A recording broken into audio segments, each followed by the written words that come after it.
Hello and thanks for joining us on this Tuesday. I'm Jurnee Taylor and these are the headlines we're following now at noon. Joe Biden says he's ready for another run, exactly 4 years to the day of the announcement of his intent to run for the nation's highest seat. The president says in 2024, more on his campaign launch in less than 2 minutes. And this afternoon, we are learning more about a high-speed chase in southeast Arkansas last night that led authorities across 3 counties. More on the search for the man responsible at 12:04.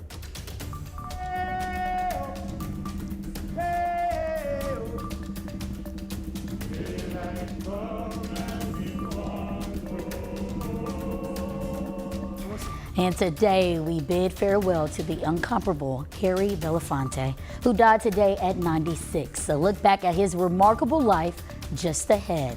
But first, we have a look at this little raining on and off. Meteorologist Nathan Scott, nice to see you today. How long will this rain kind of stick around? Good afternoon, Jurnee. We had some light rain spread its way across the metro to begin our Tuesday. Now that band of rain has shifted its way down to the south. In fact, there's some dry air trying to move into locations just to the north of the metro.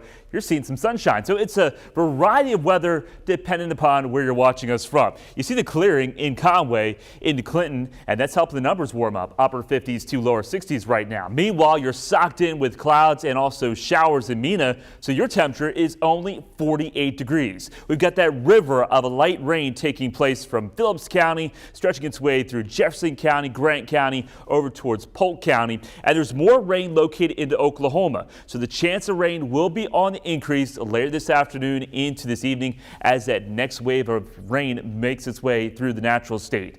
Temperatures are going to be all over the place. Where the clouds and rain are, you won't top out higher than 60 degrees. Where there's more sun, you'll be able to climb up into the mid, possibly upper 60s, especially into northeast Arkansas. But we've got more rain. I think it's going to be more coverage of rain on your Wednesday. I'll have that forecast coming up.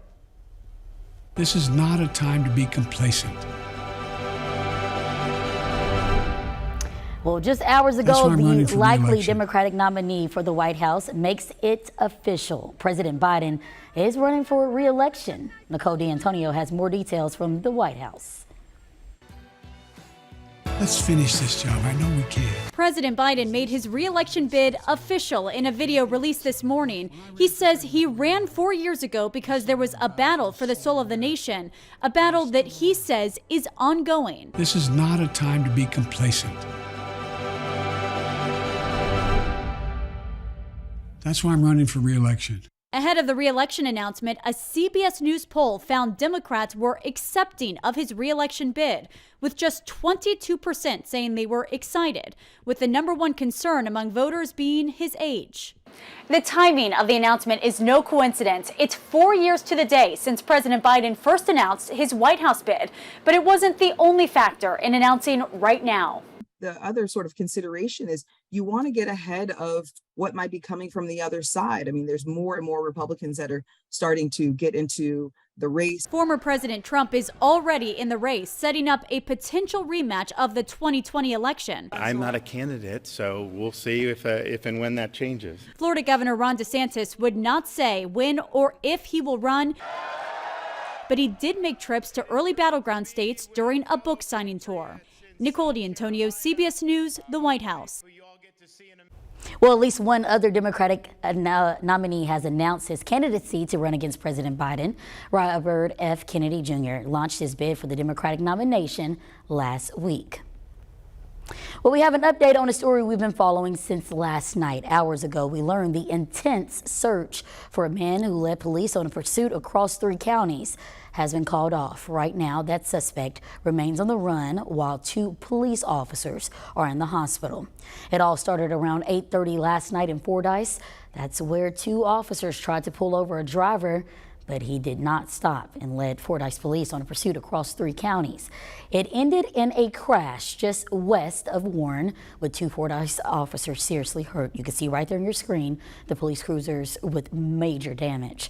The Dallas County Sheriff says both officers were airlifted to AMS here in Little Rock, where 1 officer is scheduled for surgery today. Now, new at noon, we now know the identity of the suspect involved. His name is Frederick Rainey, and he's right there on your screen. He's facing felony fleeing charges. The Dallas County Sheriff says to contact them if you know where he is today. We will continue to bring you updates on this developing story this afternoon as we learn more. A deadly confrontation in Mena is under investigation after an officer shot 27-year-old Joseph Gonzalez, wanted on Texas warrants. Gonzalez tried to escape, hitting a deputy with his car. A Mena police officer fired 2 shots, and after traveling less than a mile, Gonzalez crashed and died. The injured deputy is recovering. State police are determining if the use of deadly force was consistent with Arkansas law. And an escaped inmate is back in custody in Pulaski County. We first told you about 56-year-old Henry Haddon's escape last week. Officials discovered he was missing from the Pulaski County Sheriff's Office last Wednesday. They arrested him again yesterday afternoon. Haddon, who was in jail after pleading guilty to battery and drug charges, also now faces felony escape charges.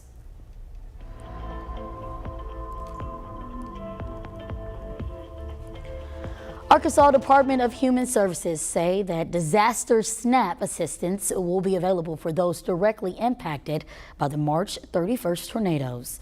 You might be able to get a card from the government to help pay for food if one of these conditions apply. If your home was damaged or destroyed, if you lost income or you couldn't access it in a timely manner, or if you had to pay for disaster-related expenses like repairs or shelter, and you're not being reimbursed anytime soon. Now, for more information, including how to apply for it, just head to our website, that is thv11.com.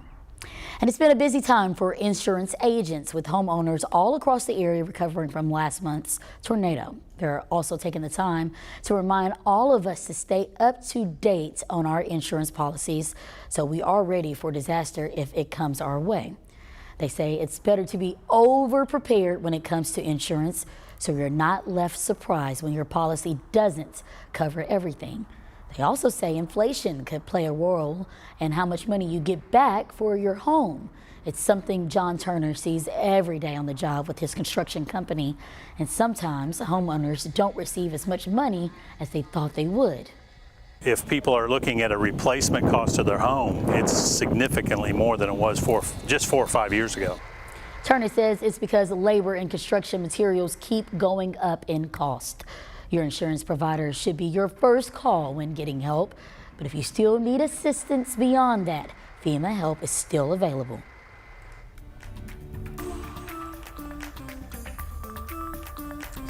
Happening today, UAPB is hosting a special visitor as the Assistant U.S. Attorney General continues her civil rights tour here in Arkansas. Assistant Attorney General Kristen Clark is getting to see where history happened here in Arkansas. Her visit, a part of the Justice Department's Civil Rights Division Civil Rights Tour. The first half of her trip taking her to historic sites in the capital city on Monday, but today she's closing out her trek in Pine Bluff, starting at UAPB. Now, before going to PB, she stopped at Central High and another HBCU, that's Philander Smith College. Seeing people from the nation's government was impactful for students and college leaders alike. And the Assistant Attorney General excited to discuss civil rights issues, especially with students who may be concerned. It is about making sure that everyone is seen and heard. HBCUs play an important role in advancing educational opportunity in our country. Talking about the importance of the sustainability of our civil rights in this country. Well, that's what we do on a daily basis. We bring our students in and we train them to be advocates for social justice. Roderick Smothers hopes partnerships like this continue even after the Assistant AG's visit. Now today, to UAPB students will, along with school leadership, will participate in a fireside chat. We're told later she will join U.S. Attorney Ross for a community listening session with local leaders at the Art Space on Main. We will have more on the Assistant Attorney General Clark's visit tonight at 5 and 6. Well, hours ago, the world received news about the passing of Hollywood film and music icon Harry Belafonte. After the break, we'll take some time to remember his remarkable life. But before we go, let's get a weather update. Nathan. RVU 11 showing some breaks in the cloud cover journey. We've got some blue sky, but just 10 miles south of the metro, the rain continues to fall. I'll have a live look at radar and talk about unsettled weather sticking around for the next several days coming up.